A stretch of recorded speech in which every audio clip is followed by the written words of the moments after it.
Everyone. આ વિડીયોમાં આપણે પાયથનના કીવર્ડ્સ અને આઈડેન્ટિફાયર્સ વિશે જાણીશું.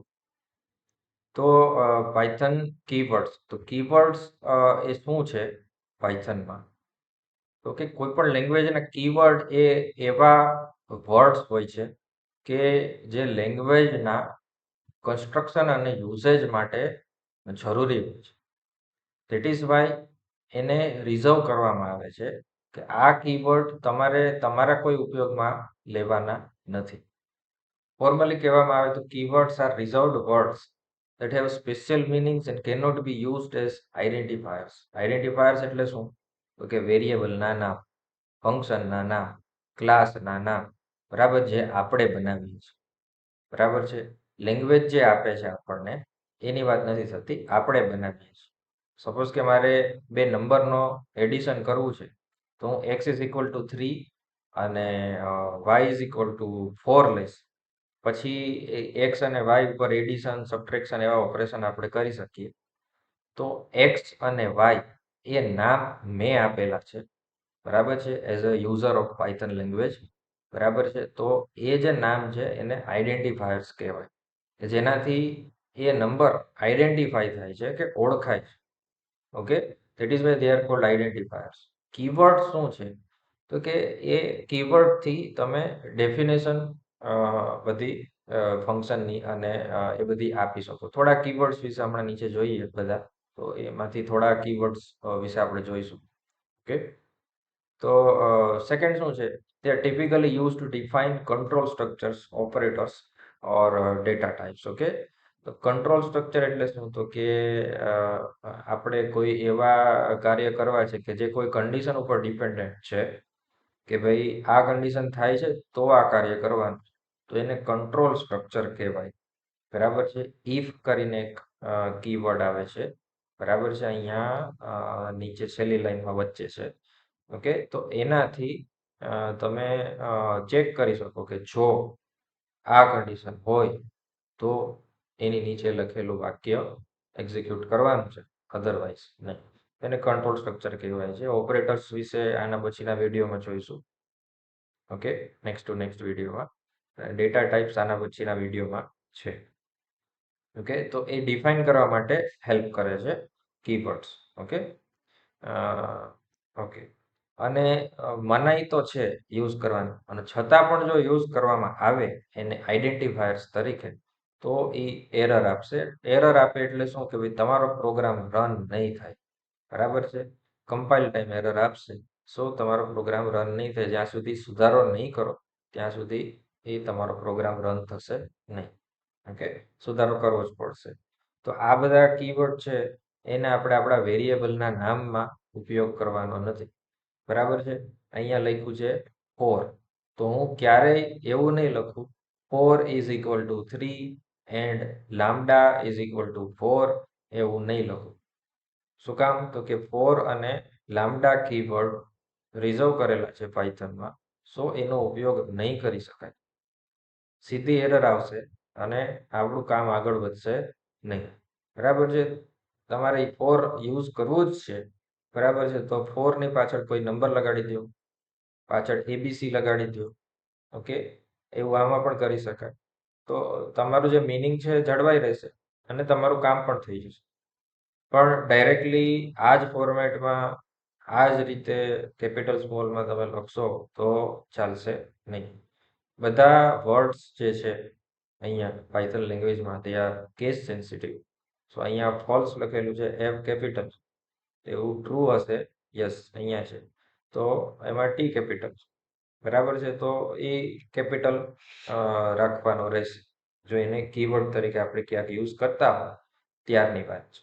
ઓકે, 4 લખેલું છે, અહીંયા ઇફ લખેલું છે, એ બધા સ્મોલમાં લખેલા છે, તો આપણે એને સ્મોલમાં લખીને ઉપયોગ કરવાના રહેશે. Why? Because this language is case sensitive. Capital સ્મોલમાં ડિફરન્સ કરે છે, that is why we need to give importance. બરાબર છે. તો ટોટલ અહીંયા આપણે જોઈ શકીએ છીએ 1 2 3 4 5 અને અહીંયા આમ 7 હશે. ઓકે, યસ, બરાબર છે. તો 35 કીવર્ડ્સ, 7 into 5 35 કીવર્ડ્સ આપણી પાસે અહીંયા આપણી લેંગ્વેજમાં છે. બરાબર છે. દરેકનું કંઈક ને કંઈક અલગ કાર્ય છે. જેમ જેમ આપણે લેંગ્વેજ સ્ટડી કરીએ એમ આગળ આપણને જોવા મળશે. થોડાક કીવર્ડ આપણે ઓલરેડી જોઈ લીધા છે. DEF કીવર્ડ આગળના વિડીયોમાં જોયો હતો. ઓકે, પછી આગળના વિડીયોમાં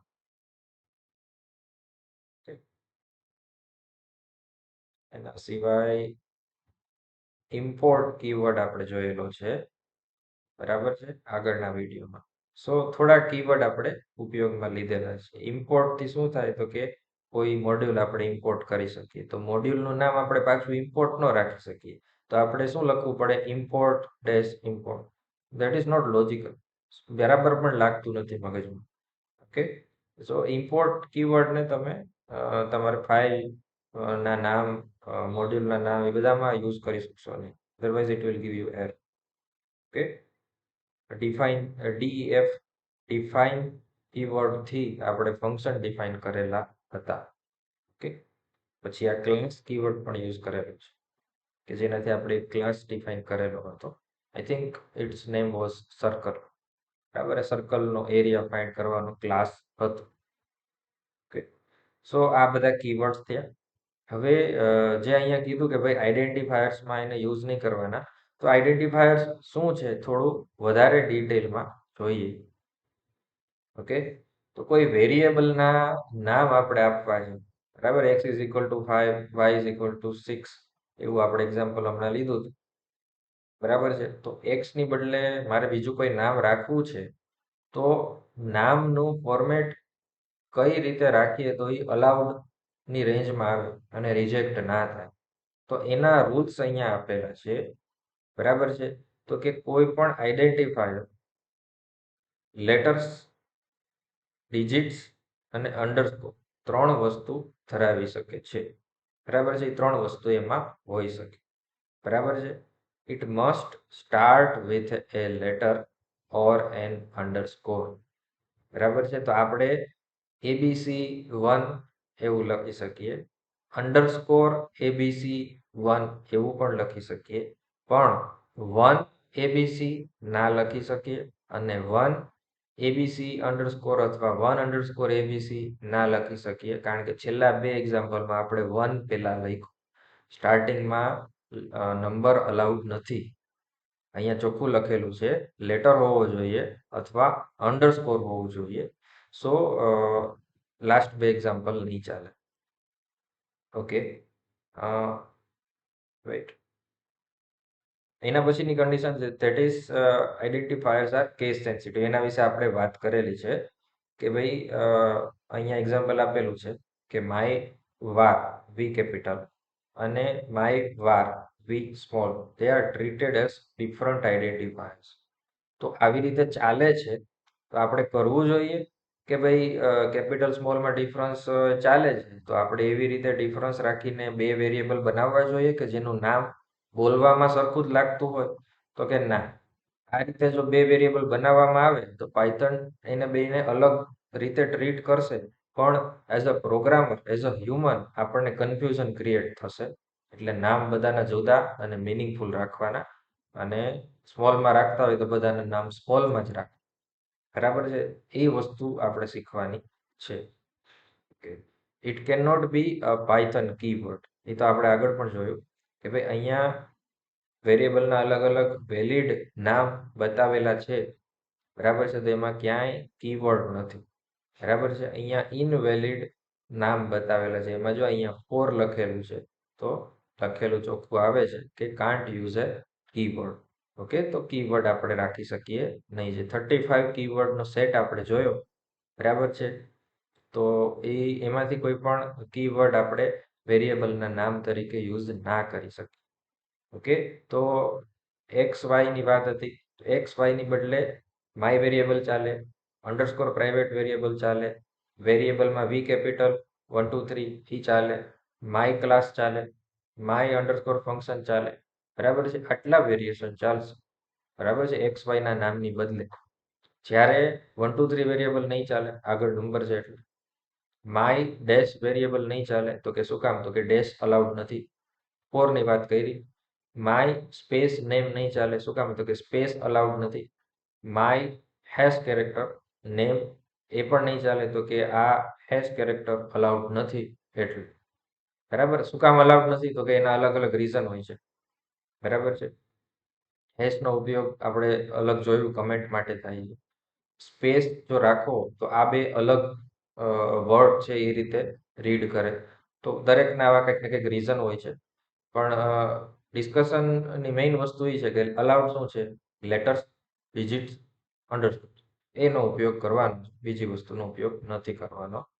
તો આપણા આઈડેન્ટિફાયર જે બનાવીએ, વેરિયેબલના નામ જે બનાવીએ, ક્લાસના નામ જે બનાવીએ, તે વિલ બી વેલિડ, અધરવાઇઝ તે will be rejected at compile time. બરાબર છે. કમ્પાઇલ ટાઈમ રિજેક્શન એટલે પ્રોગ્રામ રન જ નહીં થવાનો. ઓકે. લોજિકલ એરર હોય તો પાસ થઈ જાય, પછી તમારે સુધારવી પડે. બરાબર. યુનિટ ટેસ્ટિંગ કે એવું કોઈ રીતથી કે જે આગળના વિડીયોમાં આપણે જોયું હતું, પ્રોજેક્ટ સ્ટ્રક્ચરવાળા વિડીયોમાં. પણ કમ્પાઇલ ટાઈમ રિજેક્ટ થાય, સિન્ટેટિકલ એરર, એટલે ત્યારે તમારે એને સુધારવી જ પડશે. ઓકે. ને અહીંયા જે વસ્તુ લખેલી છે, વેરિયેબલ, ફંક્શન, ક્લાસીસ, મોડ્યુલ્સ, એનું નાનું નાનું ઇન્ટ્રોડક્શન આગળના બે વિડીયોમાં આપણે લીધેલું છે. ઓકે. તો જો રિફર ના કરેલા હોય તો રિફર કરી લેજો. ઓકે. તો હવે આઈડેન્ટિફાયરના નામ કઈ રીતે અપાય એ વસ્તુ આપણે જોઈ. અને હજી એક સ્લાઇડ છે, that is naming convention for Python identifiers. હવે કન્વેન્શન એટલે શું? તો કે બધાએ કન્વેન્શન પાડેલા છે, બધાએ ભેગા થઈને કે ભાઈ આ રીતે કામ કરવાનું છે, પણ ફરજિયાત નથી. બરાબર છે. ફરજિયાત હોય દે આર રૂલ્સ.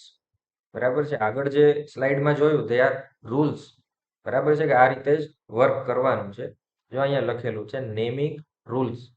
બરાબર છે. જ્યારે અહીંયા શું છે? Naming conventions. બરાબર છે. કન્વેન્શન એટલે ભાઈ આ રીતે કામ કરવાની પ્રથા પડી ગઈ છે, તો હવે આપણે એ રીતે જ કામ કરશું. તો આ નેમિંગ કન્વેન્શન્સ. બરાબર છે. નેમિંગ કન્વેન્શન્સ શું કામ સ્ટડી કરીએ છીએ? તો કે એ બધા પ્રોગ્રામર્સ આ રીતે કામ કરે છે, તો આપણે પણ એ રીતે કામ કરીએ તો આપણા કોડ એમને રીડ કરવા ઈઝી પડે. અને આપણને જો ટેવ પડી ગઈ હોય આ રીતે વર્ક કરવાની, તો એ લોકોના કોડ આપણને રીડ કરવા ઈઝી પડે. એ પર્પઝના લીધે નેમિંગ કન્વેન્શન આપણે સ્ટડી કરીએ છીએ. ઓકે. તો ફર્સ્ટ શું કહે છે? First line, use descriptive and meaningful names for readability and maintainability. બરાબર છે. વ્યવસ્થિત નામ આપવાના, અર્થપૂર્ણ. બરાબર છે. અને નામની લેન્થની કોઈ લિમિટ નથી. સી લેંગ્વેજમાં જૂના વર્ઝનમાં નામની લેન્થની લિમિટ હતી કે ભાઈ 8 લેટરથી વધારે નામ ના જ હોય. તો ત્યારે નાના નાના નામ રાખતા શોર્ટ ફોર્મમાં. બરાબર છે. આગળના વિડીયોમાં આપણે જોયું હતું કે ભાઈ સોર્સ ડિરેક્ટરીને SRC એવું લખેલું હતું. બરાબર. તો ત્યારે શું કામ ભાઈ એવી રૂઢિ શું કામ પડેલી છે? SRC સોર્સ લખી નાખાય ને. પહેલા એવું હતું જૂની સિસ્ટમમાં કે નામની લેન્થની પણ એક લિમિટ હતી, પણ હવે પાયથનમાં એવી કોઈ લિમિટ નથી. So you can be descriptive, પણ પછી ફકરા નથી લખવાના. બરાબર છે. નામ નામ જેવા હોવા જોઈએ. વધુ લાંબુ લખશો તો એટલું ટાઈપ કરવું પડશે, જેટલું વધારે ટાઈપ કરવું પડશે એટલી ભૂલ વધારે પડશે. તો એક લિમિટ હોવી જોઈએ. બરાબર. સેનિટીની. હવે આટલું લાંબુ નામ હોવું જોઈએ. This is okay. બરાબર છે. આપણને ખબર પડવી જોઈએ. અને મિનિંગફુલ હોવું જોઈએ. મિનિંગફુલ નામ રાખવા માટે જ થોડાક ડિસ્ક્રિપ્ટિવ આપણે થતા. ઓકે. સો સેકન્ડ લાઈન શું છે? Lower case letters for variable and function names. Variable અને ફંક્શનના નામ આપવા માટે લોઅર કેસ લેટર્સ યુઝ કરવાના છે. વેરિયેબલના નામનું એક્ઝામ્પલ આપેલું છે, અહીંયા એક ફંક્શનના નામનું એક્ઝામ્પલ આપેલું છે. Upper case letters for class names. હવે આખે આખું અપર કેસમાં નથી લખવાનું. બરાબર છે. એટલું ડિફાઇન નથી કરેલું અહીંયા, પણ અહીં એક્ઝામ્પલ આપેલું છે. ક્લાસનું નામ માય ક્લાસ છે, એમાં M અને C કેપિટલ છે, એટલે કે શબ્દનો પહેલો અક્ષર કેપિટલ છે. બરાબર છે. અહીંયા ખાલી એક જ શબ્દ છે પર્સનમાં, તેમાં ખાલી P કેપિટલ રાખેલું છે. ક્લાસ ડિટેલમાં સ્ટડી કરીશું ત્યારે વધુ ખબર પડશે વોટ ઇઝ ક્લાસ. એમાં નામ આપણે આ રીતે રાખશું. બરાબર. જો અત્યારે કન્ફ્યુઝન હોય કે વોટ ઇઝ અ ક્લાસ, તોની વાત છે. વિડીયોમાં થોડું ઇન્ટ્રોડક્શન આપણે આગળ આપેલું હતું. બરાબર. સ્ટ્રક્ચર ઓફ પાયથન પ્રોગ્રામ વિડીયોમાં. ઓકે. તો આના પછી છે lower case letters and underscores for module names. બરાબર છે, તો મોડ્યુલના નામ છે આ રીતે અંડરસ્કોરથી આપવામાં આવે. અહીંયા બે વર્ડ છે માય, મોડ્યુલ, તેની વચ્ચે અંડરસ્કોરથી ડિફરન્સિએશન કરેલું છે. જ્યારે ક્લાસમાં કેવું છે, પહેલો લેટર કેપિટલ કરે છે, શબ્દનો પહેલો લેટર કેપિટલ કરે છે. ઓકે, તો આ રીતે નામ વાંચીને ખબર પડી જાય કે કઈ વસ્તુ માટે એને યુઝ કરેલું છે. કે ભાઈ આ રીતે નેમિંગ કન્વેન્શન છે તો એ મોડ્યુલ હશે, આ રીતે નેમિંગ કન્વેન્શન છે તો એ ક્લાસ હશે. ઓકે, તો જોઈને ખબર પડી જાય, એટલા માટે આ કન્વેન્શન્સ સ્ટડી કરવા ઇમ્પોર્ટન્ટ છે. હવે આવે છે કોન્સ્ટન્ટ. તો કે કોન્સ્ટન્ટ એવી વસ્તુ છે કે ભાઈ જેનું વેલ્યુ પ્રોગ્રામ દરમિયાન ચેન્જ થતી ના હોય, એ આર કોન્સ્ટન્ટ. બરાબર, નામનો જ મતલબ એ થાય છે. તો પાઈ, મેક્સિમમ વેલ્યુ બધા કોન્સ્ટન્ટ છે, તો એને કેપિટલમાં રાખવામાં આવે છે. કેપિટલ આપણે જોઈએ તો આપણને ખબર પડી જાય ભાઈ આ કોન્સ્ટન્ટ છે. બરાબર છે, તો નેમિંગ કન્વેન્શન આપણને એવી જગ્યાએ હેલ્પ કરે છે. Okay, identifier starting with a single leading underscore is considered a non-public or internal variable. Class જ્યારે યુઝ કરીએ ને ત્યારે એ પોઝિશન આવે કે કોઈ વેરિયેબલને એ ક્લાસ પૂરતો યુઝ કરવો છે કે પબ્લિક રાખવો છે. ઓકે, સો ત્યારની વાત છે. તો ત્યારે પ્રાઇવેટ વેરિયેબલ શું છે એ ડેફિનેશનમાં આવશે અને ખબર પડશે કે ભાઈ વોટ ઇઝ પ્રાઇવેટ વેરિયેબલ. એ બધી જગ્યાએ ઉપયોગમાં ના આવી શકે એવું આપણે એના નામ ઉપરથી થોડુંક આપણે વિચારી શકીએ. પબ્લિક વેરિયેબલ હોય તો બધી જગ્યાએ યુઝ થાય કે લાઈક અ ગ્લોબલ વેરિયેબલ, પણ ડિટેલમાં ત્યારે ખબર પડશે. પછી શું કહે છે, ડબલ લીડિંગ અંડરસ્કોર. શરૂઆતમાં ડબલ અંડરસ્કોર કરવામાં આવે. It is use for name mangling, differentiation માટે ઉપયોગમાં આવે છે. નામના ડિફરન્સિએશન માટે ઉપયોગમાં આવે છે, એટલે કન્ફ્લિક્ટ ના થાય નામની. આ પણ ટિપિકલ મોટા પ્રોગ્રામ હોય ત્યારે પિક્ચરમાં આવે. સબ ક્લાસીસ અહીંયા લખેલું છે.